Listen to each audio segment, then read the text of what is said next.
एक दिन दोस्त से बात करते हुए बताया कि जब से नोएडा शिफ्ट हुई हूँ तब से मन थोड़ा सही सा नहीं है। उसने मुझे एक आश्रम सजेस्ट किया, कहता तुझे वहाँ पे पक्का जाना चाहिए। मैंने कहा इसका दिमाग खराब हो गया है और कुछ नहीं। बट दोस्त ने इंसिस्ट किया तो I said okay I should go. और इस आश्रम का नाम था अपना घर आश्रम। तो जब मैंने अपना घर आश्रम में विजिट किया तो सबसे पहले मैं निधि जी से मिली। मेरे दोस्त ने कहा कि तुम निधि जी से मिलना, वो तुम्हें सब बता देंगी। निधि जी से मिली तो निधि जी ने बताया कि जितने भी शरणार्थी यहाँ पे होते हैं उन सबको प्रभु जी कहा जाता है। मुझे बड़ा ही प्यारा शब्द लगा प्रभु जी।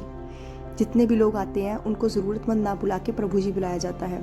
और कुछ प्रभु जी विजुअली चैलेंज होते हैं, कुछ प्रभु जी के हाथ नहीं होते हैं, कईयों के पैर नहीं होते हैं। सुन के दुख तो लगा, पर रियलाइज़ हुआ कि हमारे देश में आज भी कुछ ऐसे लोग, भले लोग हैं, जिनके कारण कहीं ना कहीं हमारा देश, हमारा सोसाइटी, हमारा समाज चल रहा है। जैसे कि आप देख सकते हैं कुछ मेंटली चैलेंज थे। उन्होंने मुझे बताया कि जब ये लोग आते हैं इनकी कंडीशंस बहुत ख़राब होती हैं, कईयों के जख्मों में कीड़े तक पड़ चुके होते हैं। तो यहाँ पे अपना घर आश्रम में सभी प्रभु जी का इलाज करवाया जाता है। पहले तो साफ़ सफाई की जाती है, फिर इलाज करवाया जाता है और उसके बाद इनके घर वालों तक पहुँचने की कोशिश की जाती है। कई बार क्या होता है कि इनके घर वालों तक तो पहुँचाया जाया जाता है, बट इनके घर वाले इनको एक्सेप्ट करने से मना कर देते हैं। मोस्टली ये बुज़ुर्ग माता पिता के केस में होता है। इन्होंने मुझे बताया कि एक बुज़ुर्ग इन्हें मिले थे स्टेशन में, जहाँ पे उनके बच्चे उनको छोड़ के चले गए थे। जब बच्चों से कांटेक्ट किया गया तो उन्होंने उनके साथ कोई रिश्ता होने से ही मना कर दिया। क्या बीतती होगी ऐसे लोगों पे जो बुज़ुर्ग होकर अपने बच्चों पे कहीं ना कहीं निर्भर होते हैं बुढ़ापे के लिए, और उनके बच्चे ही उनको ऐसे ही सड़क पे बेसहारा छोड़कर चले जाएं। ये देखिए।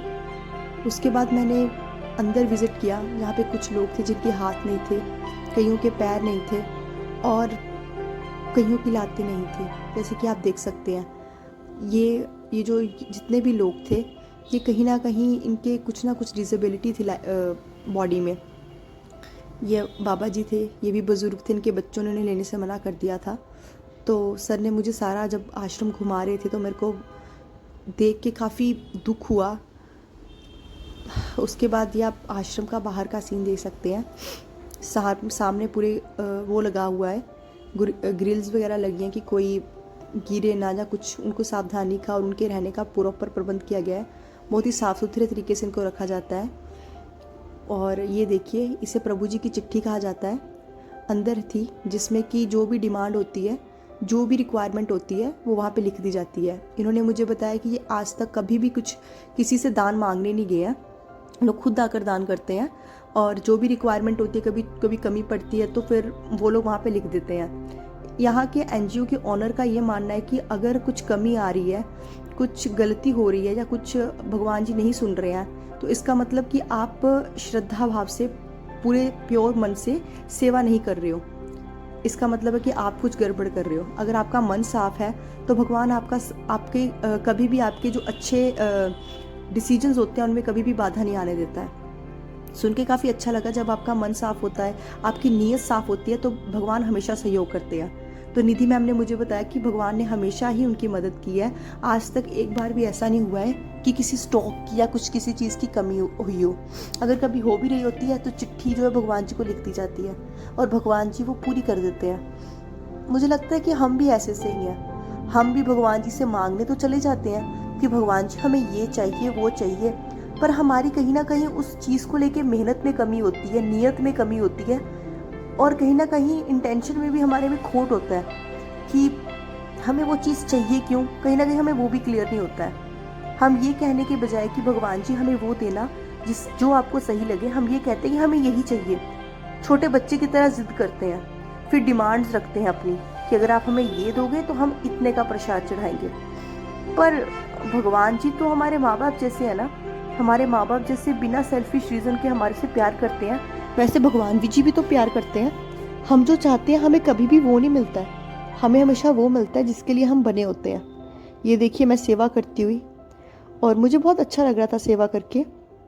मुझे इन्होंने मौका दिया तो मैं अपना घर आश्रम का बहुत ही शुक्रगुजार करती हूँ। उन्होंने मुझे मौका दिया सेवा करने का। ये देखिए, ये जितने भी लोग बैठे हुए थे ये विजुअली चैलेंज थे। कईयों के हाथ नहीं थे, पैर नहीं थे, और इन सब की कुछ ना कुछ कहानी होगी। हर इंसान की कुछ ना कुछ कहानी होती है। जब इनसे बात करो तो कुछ देख भी नहीं पा रहे थे, कुछ महसूस नहीं कर पा रहे थे, कुछ बोल नहीं पा रहे थे, पता नहीं।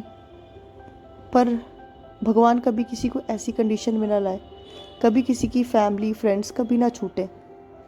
यहाँ पर आके एक चीज़ रियलाइज़ हुई कि एंड ऑफ द डे हम सब अकेले हैं। हम जितना मर्जी रो लें अपने दोस्तों को, यारों को, बेलियों को, but end of the day है तो हम अकेले ही। जब भी कोई प्रसाद शुरू होने वाला होता है, प्रभु जी में प्रसाद बंटने वाला होता है, तो ये सब लोग पहले तो पूजा करते हैं, भजन गाते हैं, कतारों में घूम के शुद्धिकरण होता है। उसके बाद जो है वो खाना परोसा जाता है। अब किया मैंने अपना घर आश्रम को विदा, इस उम्मीद के साथ कि जल्दी मिलेंगे। राधे राधे।